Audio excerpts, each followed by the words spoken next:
بسم اللہ الرحمن الرحیم۔ حدیث مبارکہ۔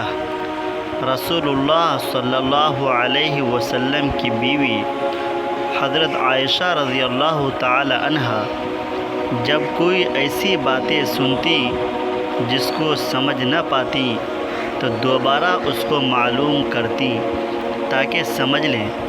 چنانچہ ایک مرتبہ نبی کریم صلی اللہ علیہ وسلم نے ارشاد فرمایا کہ جس سے حساب لیا گیا اسے عذاب کیا جائے گا۔ حضرت عائشہ رضی اللہ تعالی عنہا فرماتی ہیں کہ یہ سن کر میں نے کہا کہ کیا اللہ تبارک و تعالی نے یہ نہیں فرمایا کہ عنقریب اس سے آسان حساب لیا جائے گا؟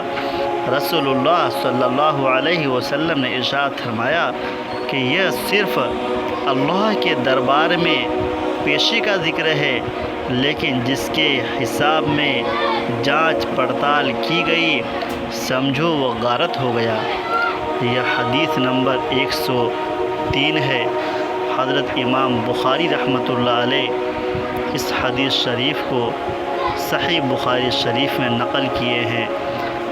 حضرت امام بخاری رحمۃ اللہ علیہ اپنی کتاب میں نقل کر کے پوری امت تک پہنچانے کی کوشش کی ہے۔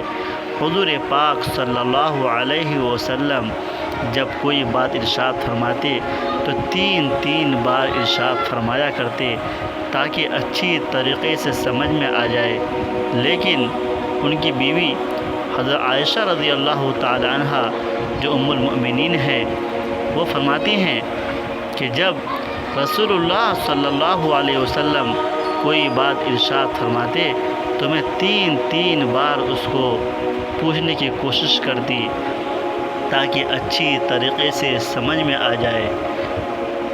نبی کریم صلی اللہ علیہ وسلم بھی ان کو تین مرتبہ بتاتے۔ اللہ کے نبی صلی اللہ علیہ وسلم نے ایک مرتبہ ارشاد فرمایا کہ جس سے حساب لیا گیا اسے عذاب کیا جائے گا۔ حضرت عائشہ رضی اللہ عنہا ڈر گئی کہ اللہ تبارک و تعالی نے تو قرآن پاک میں ارشاد فرمایا ہے کہ آسان حساب لیا جائے گا۔ اما عائشہ نے حضور پاک صلی اللہ علیہ وسلم کے سامنے یہ سوال رکھا تو اللہ تبارک و تعالی کے پیغمبر نے بتایا کہ اس سے پیشی مراد ہے، ورنہ جس سے حساب لیا جائے گا وہ تو برباد ہو جائے گا، وہ جہنم رسید ہو جائے گا۔